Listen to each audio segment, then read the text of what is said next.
مہربانی یہ کرتے ہیں حضرت مولانا اکبر ہاشمی صاحب چینل بھی چلاتے ہیں الحمدللہ، اللہ تعالیٰ ان کو اور مزید ترقیات سے نوازے۔ بسم اللہ الرحمن الرحیم، نحمده ونصلی علی رسولہ الکریم، اما بعد۔ ایک طالب علم جس نے جس مدرسے کے دسترخوان سے کھایا ہو اور چٹائیوں پر تعلیم حاصل کی ہو، اگر اس کو اسی مدرسے کے اندر ایسی ذرہ نوازی ملے، اتنی عزت ملے اپنے اساتذہ اور ذمہ داروں کی طرف سے، میں سمجھتا ہوں بادشاہت سے بڑھ کر یہ انعام ہے۔ کیونکہ میں جو ہے مفتی صاحب نے جیسا بتایا اس طریقے سے باہر ملکوں میں بھی میرا سفر ہوا، میں ساؤتھ کوریا گیا ہوں، چائنا گیا ہوں، اس کے علاوہ دیگر ملکوں میں بھی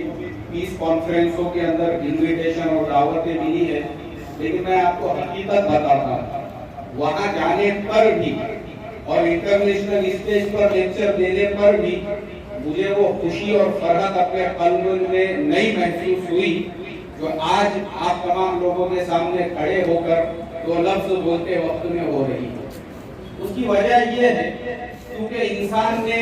ہمیشہ اپنا پہلا دن یاد رکھنا چاہیے۔ جس وقت میں ہم مدرسہ بیت العلوم میں آئے تھے، ہمارے پاس پہننے کو ڈھنگ کی چپل بھی نہیں تھی۔ آج ہم جو کچھ بھی ہے ساؤتھ کوریا میں جا کے وہاں پہ جو ہے پوری دنیا کے لوگوں کے سامنے اسلام کو ریپریزنٹ کر رہے ہیں، یہ اسی مدرسے کے چٹائیوں کا طفیل ہے۔ اور آپ کو بھی ہم یہی نصیحت کریں گے کہ یاد رکھو، کیونکہ آپ لوگوں میں بھی بہت سارے ایسے ہوں جن کو آگے چل کر اللہ شیخ الحدیث بنائیں گا، مدارس کا محتمم بنائیں گا، بڑے بڑے آپ لوگ بھی ذمہ دار بنو گے، کوئی شہر کا قاضی بنے گا، کوئی اپنے شہر کے مرکز میں ہفتے واری اجتماع میں بات کرے گا۔ اس وقت میں اپنے مدرسے کے احسانات اور اپنے اساتذہ کی قربانیاں ہمیشہ یاد رکھنا۔ آپ کو اس کا ابھی احساس نہیں ہوگا کہ آپ کے دسترخوان پہ اچھے سے اچھی روٹی پہنچانے کے لیے اور اپنے گھر میں جو بچے کھا رہے ہیں اس سے اچھا آپ کے سامنے جو ہے پیش کرنے کے لیے مدرسے کے ان اساتذہ کو، ذمہ داروں کو، کن کن لوگوں کے جو ہے پاس میں جانا پڑتا ہے، کیسی کیسی خوشامدیں کرنا پڑتی ہے، کیسے کیسے تقاضے رکھنا پڑتے ہیں۔ لیکن جب ہم لوگ اپنے پیروں پہ کھڑے ہو جاتے ہیں اور اکابر کا لقب ہمارے ناموں کے ساتھ میں جڑ جاتا ہے تو ہم کو شرم محسوس ہوتی ہے اپنے مدارس کے نام لینے میں بھی کہ ہم نے اس مدرسے میں تعلیم حاصل کی، اپنے اساتذہ کے نام بتانے میں بھی، کیونکہ ہے ایسے بہت سارے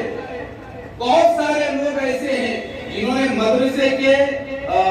چٹائیوں پہ بیٹھ کے تعلیم و تعلم حاصل کیا، جب اکابر کے درجے پہ وہ پہنچ گئے تو ہمارے مولانا یونس صاحب رحمۃ اللہ علیہ ایک مثال دیتے تھے، بولے پور کے پاس میں ایک چیلا تھا،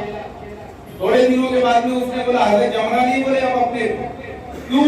نہیں، اب میں بھی گرو بننے کی سوچ رہا ہوں۔ جو اکابر بننے کے چکر میں تھے اور انہوں نے اپنے اساتذہ اکرام کی ناقدریاں کی، اب میں زیادہ بڑے الفاظ تو نہیں بولوں گا لیکن اللہ معاف فرمائے، آج وہ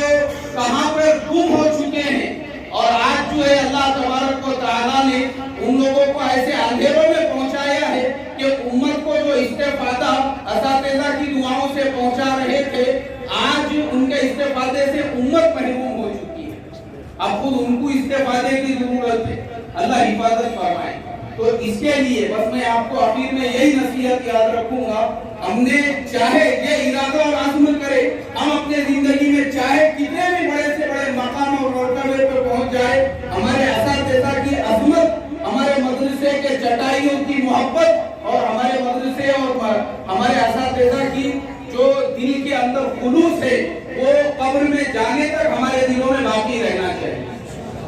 وقت یہاں پہ کم ہے لیکن صرف اتنی بات بولوں گا، حضرت شیخ الاسلام مولانا حسین احمد مدنی رحمۃ اللہ علیہ کو شیخ الاسلام اگر کسی چیز نے بنایا تھا تو وہ تھے حضرت شیخ الہند رحمۃ اللہ علیہ، جن کی جوتیوں کو سیدھا کرنے کے طفیل نے ان کو شیخ الاسلام بنایا اور ہندوستان کے اندر وہ مقام اور مرتبہ عطا کیا کہ ملک کی آزادی کے بعد میں بھی حضرت شیخ الاسلام مولانا حسین احمد مدنی رحمۃ اللہ علیہ لائف ٹائم کے لیے ممبر آف پارلیمنٹ رہے. اسی طریقے سے حضرت شیخ زکریا رحمۃ اللہ علیہ کی آبیدی کو اگر ہم اٹھا کر دیکھیں گے، آج جن کی فضائل اعمال دنیا کی ہر زبان میں ترجمہ ہو چکی ہے، ان کو حضرت شیخ بنانے والے ان کے استاد محترم حضرت مولانا خلیل احمد صاحب سہارنپوری رحمۃ اللہ علیہ تھے. تو کوئی بھی طالب علم اگر کچھ بنتا ہے وہ اپنے اساتذہ کی خدمت سے اور اپنے مدرسے کی محبت سے. تو اس کے لیے یہ نصیحت یاد رکھنا، زندگی میں اللہ تعالیٰ آپ کو کتنے بھی بڑے سے بڑے مقام اور مرتبے پہ پہنچا دے، اپنے مدرسے کو اور اپنے اساتذہ کو کبھی فراموش نہیں کرنا. وہ کریں گے انشاءاللہ. اللہ عمل کی توفیق عطا فرمائے.